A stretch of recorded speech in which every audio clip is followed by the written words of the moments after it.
Alhamdulillah pemirsa, terima kasih Anda masih bersama kami dalam program Siar Ramadan.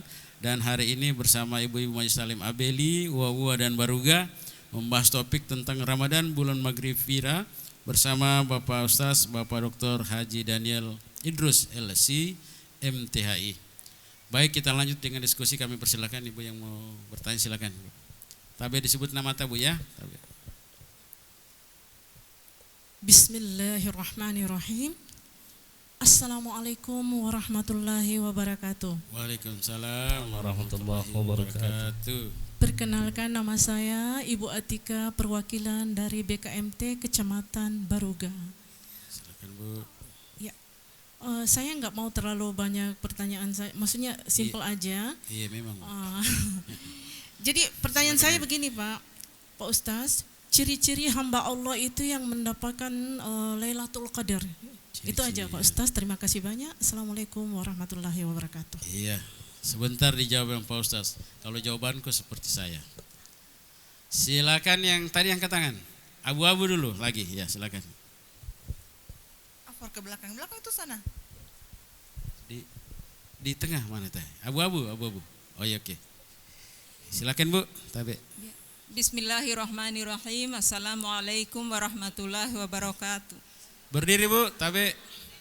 Ya, supaya kena kamera. Ya, silakan Bu. Nama saya Ibu Hanifah, mewakili dari BKMT Abeli. Abeli, silakan Bu. Pertanyaan saya begini Pak Ustaz, kita seorang perempuan itu dalam satu bulan kan tidak mungkin sepenuhnya kita puasa. Kenapa? Selalunya kita ada halangan Pak Ustaz. Jadi pertanyaan saya, kalau selesai bulan puasa mau masuk di bulan Syawal, kita menutupi kita mengganti puasa kita yang wajib itu, apakah kita dulu mengganti puasa kita yang wajib, atau kita duluan Syawal dulu Pak? Iya, qada dulu atau Syawal dulu ya? Iya Pak. Baik. Iya, saya kira itu saja, terima kasih. Waalaikumsalam. Terima kasih banyak Bu. Kami persilakan yang ketiga, Pink. Silakan Bu. Diri juga Bu.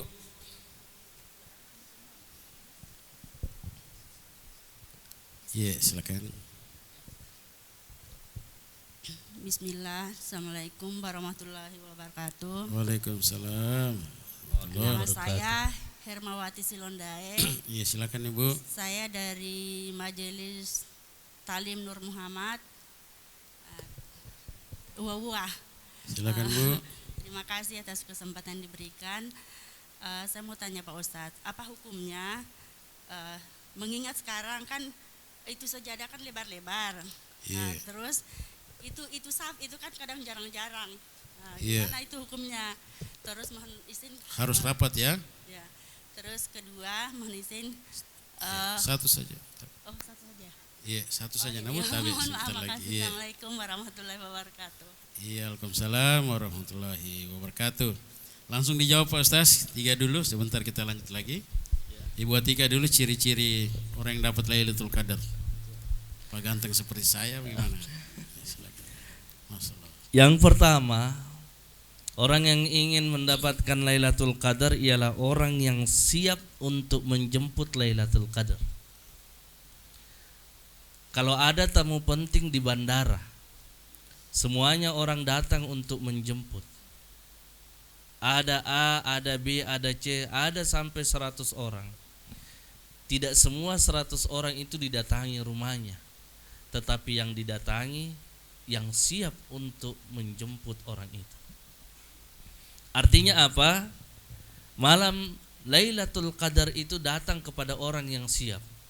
Yang siapnya itu belum masuk bulan Ramadan, dia sudah berniat, dia sudah betul-betul beribadah untuk menjemput malam Lailatul Qadar. Maka itu yang pertama Bu. Yang kedua, ketika malam Lailatul Qadar itu datang, maka ketenanganlah orang yang dirasakan oleh orang yang mendapatkan malam itu.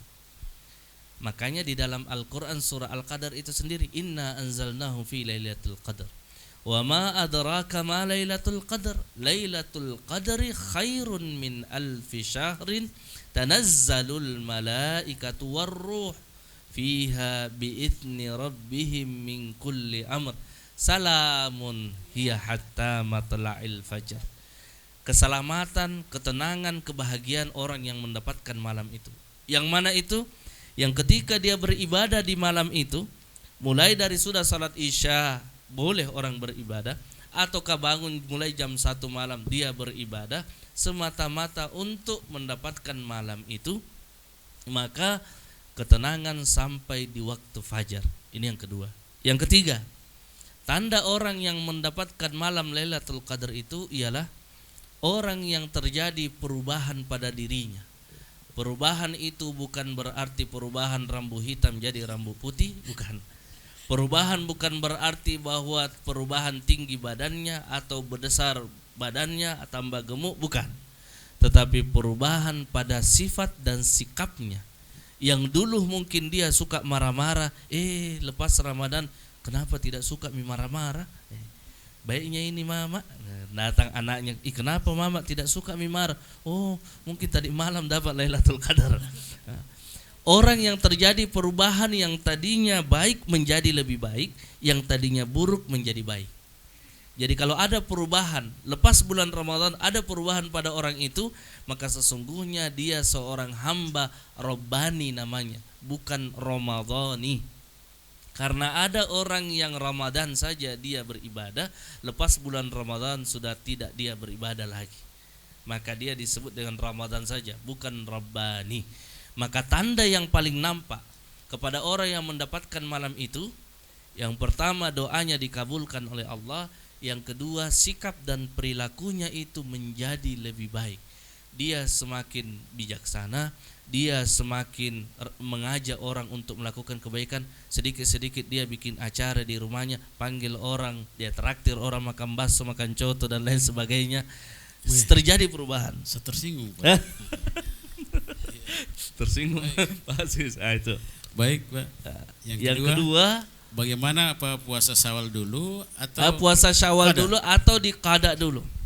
Yang paling terbaik kalau hutang itu lebih cepat dibayar lebih baik. Karena qada itu adalah hutang. Saking pentingnya hutang itu, meninggal kita, maka ahli waris kita membayar hutang kita. Apa itu? Puasa kita, ahli waris yang mempuasakan kita. Makanya yang paling terbaik ialah mengqada puasa dulu, baru kemudian berpuasa puasa sunnah Syawal. Man shoma ramadhana thumma atba'u sitta min syawalin kana kasiyamid dar. Barang siapa yang berpuasa Ramadan 1 bulan kemudian ikut 6 hari di bulan Syawal, sama dengan puasa 1 tahun lamanya. Pendapat yang kedua, ulama ada yang berpendapat orang yang berpuasa membayar puasa qadanya itu, maka dia sudah mewakili puasa Syawalnya. Pendapat kedua, Bu. Ada pendapat yang kedua yang menganggap bahwa puasa wajib itu sudah mewakili puasa sunnah Syawal. Itu nanti kalau coba nonton Mama Dede itu. Jadi Ya. bisa satu kali kus gitu, Pak. Itu pendapat kedua. Pendapat kedua. Tapi itu boleh dilakukan. Boleh dilakukan. Boleh, Bu, ya. Niatnya puasa qada itu. Puasa qada Sekaligus Syawal. sekaligus Syawal. Sama dengan ibu, kalau tiba waktu sholat, apakah kita sholat sunnah dulu? Tidak, langsung kita sholat wajib. Sholat sunnah itu sudah diwakili oleh sholat wajib kita. Itu. Jadi yang sunnah itu diwakili oleh yang wajib. Ini pendapat kedua. Tapi kalau ibu tanya saya memilih yang mana? Saya memilih qada dulu, baru Syawal. Semakin banyak kita beribadah, semakin baik. Iya.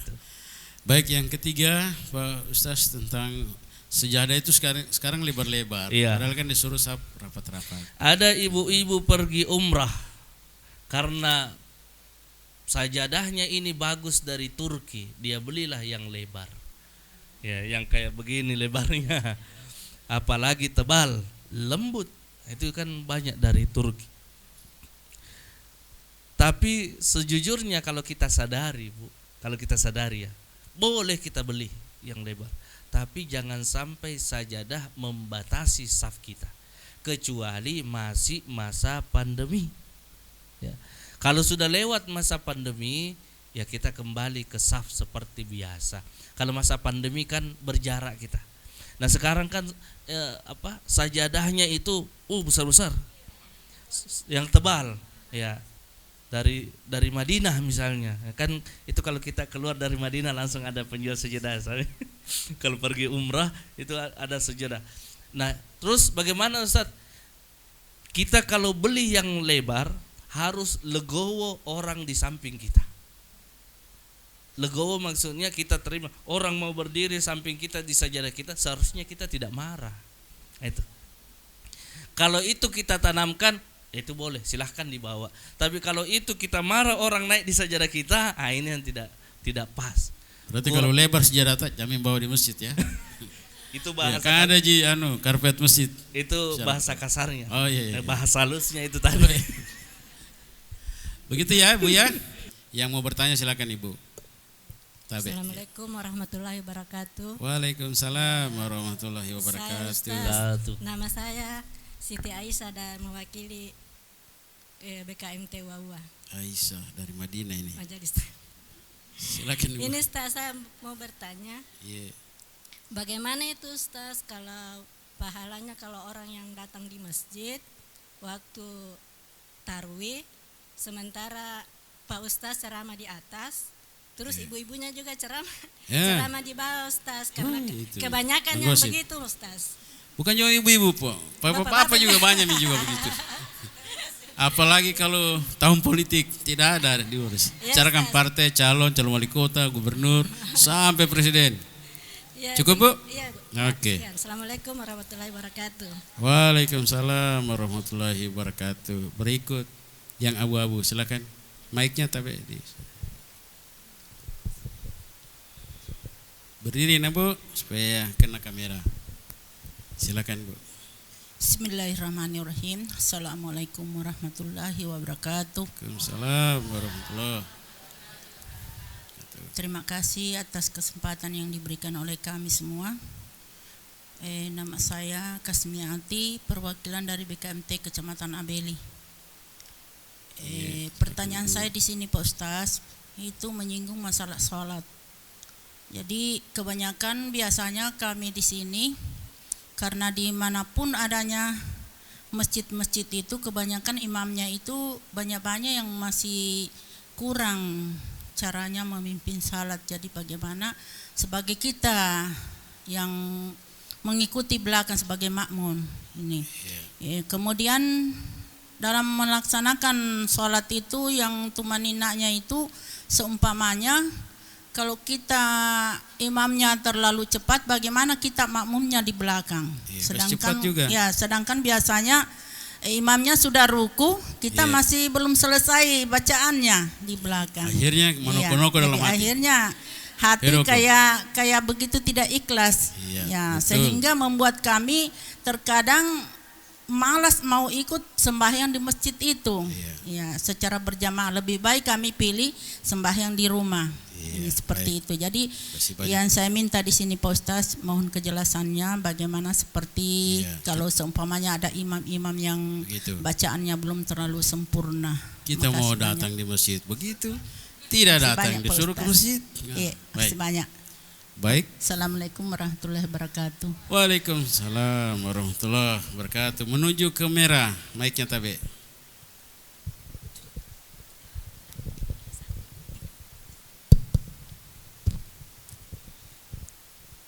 Terima kasih. Assalamualaikum warahmatullahi wabarakatuh. Waalaikumsalam warahmatullahi wabarakatuh.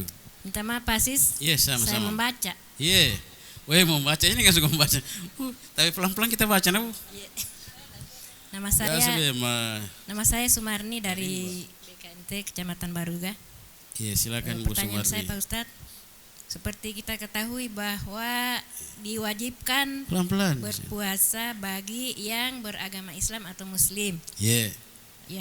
Nah, bagaimana puasa bagi saudara kita yang pekerja keras di luaran, misalnya buruh bangunan?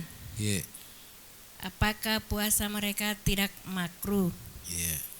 Karena sudah menyiksa tubuh mereka. Iya. Baik. Sementara dalam Islam tidak membenarkan menyiksa diri sendiri. Iya. Terima kasih. Sudah yang kita baca, Bu? Assalamualaikum warahmatullahi wabarakatuh. Bagus catatan, Ta. Baik. Kita sudah dapat maksudnya. Ya. Tapi Pak Ustaz, 3 pertanyaan dulu, sebentar kita buka lagi ya. Ibu dari Aisyah ke masjid. Ya, ibu-ibu gimana? Yang pertama, Gosip-gosip itu. ya, Iya. bagaimana Ustadz kalau orang ceramah di atas, ibu-ibu juga ceramah di bawah? Iya. Bagaimana hukumnya? Yang pertama, ini bukan persoalan hukum, tapi persoalan etika. Nabi itu, siapa yang diajak berbicara, Nabi itu pasti perhatikan matanya orang itu. Sampai-sampai orang yang dilihat oleh Nabi itu merasa hanya dia yang diperlakukan spesial sama Nabi. Zaman kita sekarang, orang sibuk berbicara di depannya, HP-nya juga dia sibuk dia mainkan. Nah, itu bukan saja HP, tapi berbicara dengan orang di sampingnya. Ini persoalan, kalau ditanya persoalan hukum, dia tidak masuk hukum, tetapi dia masuk ke etika sesama manusia. Dia tidak memanusiakan manusia yang lain. Artinya apa? Nabi itu kalau orang ajak berbicara, dia lihat matanya. Oh, dia pandangi orang betul-betul. Itu Nabi Sallallahu Alaihi Wasallam. Artinya apa? Nabi memberikan perhatian kepada siapapun itu, walaupun dia bukan orang kaya. Jadi itu, Bu. Jadi kalau ada orang yang ceramah di bawah juga, kita beritahu saja, rugi itu tidak dapat ilmu di atas. Itu disampaikan oleh Pak Ustaz. Apa jawabannya? Terlalu panjang bila ceramahnya. Kita tidak mengerti apa dia bilang. Nah, kan ada juga yang begitu, Bu. Terlalu panjang, bosan kita. Akhirnya sibuk juga ceramah di bawah karena sebaiknya diam. Sebaiknya diam. Sebaiknya diam. Baik, yang kedua Pak Ustaz, sholat ini imamnya masih kurang-kurang. Imam yang kurang cepat, bacaannya, iya. ya betul. Saya pernah Tidak sama tumanina, iya. tidak. Saya pernah pertama kali salat tarawih di Kendari bersama dengan seorang ustadz. Jadi salat tarawih bacaannya banyak salahnya di salah satu masjid. Nggak usah kita sebut. Apa yang terjadi? Setelah salat 2 rakaat, yang saya temani ini ustadz, dia berhenti salat, dia tinggalkan masjid. Kenapa? Yang timbul ialah marah-marah dalam hati. Kalau di dalam hati sedang salat dan marah-marah, lebih baik tidak salat. Kenapa? Salat kita tidak sempurna kalau di dalam hatinya suka marah. Ustadz, kenapa saya tidak marah? Sementara imam itu kan seharusnya bacaannya bagus. Ini persoalannya, Bu. Karena masih banyak juga orang tua jadi imam, dia tidak mau diganti, padahal anak-anak muda yang lebih bagus bacaannya. Ini juga yang perlu sebenarnya harus ada. Kemarin sudah diadakan pembinaan imam oleh Kementerian Agama. Kalau yang sudah bacaannya sudah kasihan, istirahat nih. Tapi dia juga masih mau karena dia sebagai saya dulu pembaca, orang tua dulu saya yang lebih dulu makan garam dan lain sebagainya. Terus bagaimana sikap saya sebagai makmum? Kalau saya berdosa kalau orang yang tidak bagus bacaannya sementara saya jadi makmum. Kalau saya, karena saya laki-laki, saya seharusnya yang jadi imam. Kalau saya orang yang bagus bacaannya. Yang kedua, kalau perempuan saya, Ustaz, perempuan, tidak mungkin saya jadi imam. Terus apa yang harus saya lakukan? Yang pertama, betulkan di dalam hati setiap bacaan yang salah itu. Bismillahirrahmanirrahim. Alhamdulillahi rabbil alamin. Rabbil alamin, alamin. Itu misalnya kita betulkan. Tapi jangan ini imam baik. Enggak. Itu tidak boleh di sini. Soalnya Ar-Rahmanir-Rahim. Ar-Rahmanir-Rahim. Ar-Rahmanir-Rahim. Tahu gini. Atau kita alhamdulillah. Itu. Jadi artinya ada bacaan-bacaan yang seharusnya dia harus sempurna, seperti surah Al-Fatihah yang wajib hukumnya. Tetapi karena bacaannya, tajwidnya itu kurang pas, maka kita makmum tugasnya membenarkan di belakang dalam hati. Itu satu. Yang kedua, kalau dia cepat, Allahu Akbar, maka bacaan yang kita ambil adalah bacaan minimal. Contoh, Subhana rabbiyal azim wa bihamdihi, Allahu Akbar, 1 kali saja, tidak usah 3 kali. Jangan sampai kita mau sempurnakan 3 kali, terlambat kita. Jadi kita ambil yang satu, Ustaz, biar 1 kali juga terlambat kita. Ini kelewatan ini. Karena biar 1 kali bacaan sudah, berarti terlalu cepat. Maka yang seperti, tapi Ustaz ini banyak yang suka, banyak followernya, cepat pulang, selesai cepat pulang. Ini yang harus diluruskan. Ini yang harus diluruskan. Jadi kalau yang model seperti itu, ya cukup 1 kali kita baca saja, tidak usah 3 kali. Jangan sampai Subhana rabbiyal a'la wa bihamdihi. Kita mau baca 3 kali sementara sudah bangun imam, kita ikuti imam. Jadi kita tetap ikuti imam, bagaimanapun dia adalah imam. Adapun kita sudah marah-marah, nanti beritahu pengurus masjid, cari imam yang lebih bagus. Dan tentunya Pak Ustaz, pengurus masjid sudah harus mempersiapkan imam yang bagus ya Pak. Dan saya rasa kalau masjid itu memang terkoordinir dengan baik, dia pasti memilih imam yang paling kecuali, mohon maaf, masjid-masjid yang pokoknya acut-acut terserah siapa mau jadi imam di situ terserah, itu biasa yang bermasalah, Bu. Jadi kalau ada masjid kan memang terkoordinir, dia sudah tahu ini yang jadi imam seperti ini. Nah, itu ya Bu. Break, kemudian Pak Ustaz, Ibu Sumarni, Sumarni. Tabe teman, saya salah baca ini. Kemudian bagaimana puasa orang yang ini Pak Ustaz, saudara-saudara kita yang buruh. Oh ya, bagaimana puasanya pekerja keras? Yang pertama, kalau orang itu, kalau dia tidak kerja, dia tidak makan, boleh dia tidak berpuasa. Itu. Kalau dia tidak kerja hari itu sehingga dia tidak makan, boleh dia untuk tidak berpuasa. Ini pendapat Syekh Ali Jum'ah yang membolehkan pekerja keras untuk membatalkan puasanya demi untuk hidupnya, kehidupannya. Kemudian mengqada nanti atau mengqada nanti di waktu yang sempat. Ya. Bukan fidyah. Bukan fidyah. Dia mengqada di waktu yang sempat. Dia mengganti di waktu yang sempat. Para pekerja keras itu boleh, misalnya para pikul-pikul itu di mana itu yang kasihan, buruh bagasi dan lain sebagainya yang setengah mati, yang dan dia harus mengecor bangunan, dia harus bekerja karena untuk sesuap nasi. Maka Syekh Ali Jum'ah membolehkan untuk berbuka puasa bagi pekerja keras, tetapi dia harus wajib membayarnya di waktu senggang di luar dari bulan Ramadan. Itu. Jadi ada ulama membolehkan seperti guru kami di Mesir, Syekh Ali Jum'ah, karena ini untuk sesuap nasinya, Bu. Dia dapat dari mana kasihan makanan kalau dia tidak kerja. Para tukang becak misalnya, yang dia tidak dapat makanan kalau dia tidak pergi mengayuh sepedanya, maka dia dibolehkan untuk berbuka puasa. Kecuali kalau dia bekerja itu hanya sampingan saja, dia punya penghasilan lain, dia tetap harus bekerja. Itu kalau dia punya penghasilan lain selain itu. Itu. Jadi kenapa ulama mengambil hukum seperti itu? Karena ada ilatnya. Ilatnya itu tadi, dia tidak bisa makan kalau dia tidak bekerja. Itu. Terus bagaimana Ustaz? Kasihan, dia kerja rumahku. Ini juga. Dia kerja rumahku, dia tidak puasa.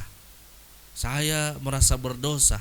Yang penting kita ingatkan, Pak, kalau sanggup puasa ya puasa. Kalau tidak sanggup ya boleh orang membatalkan kalau dia tidak sanggup.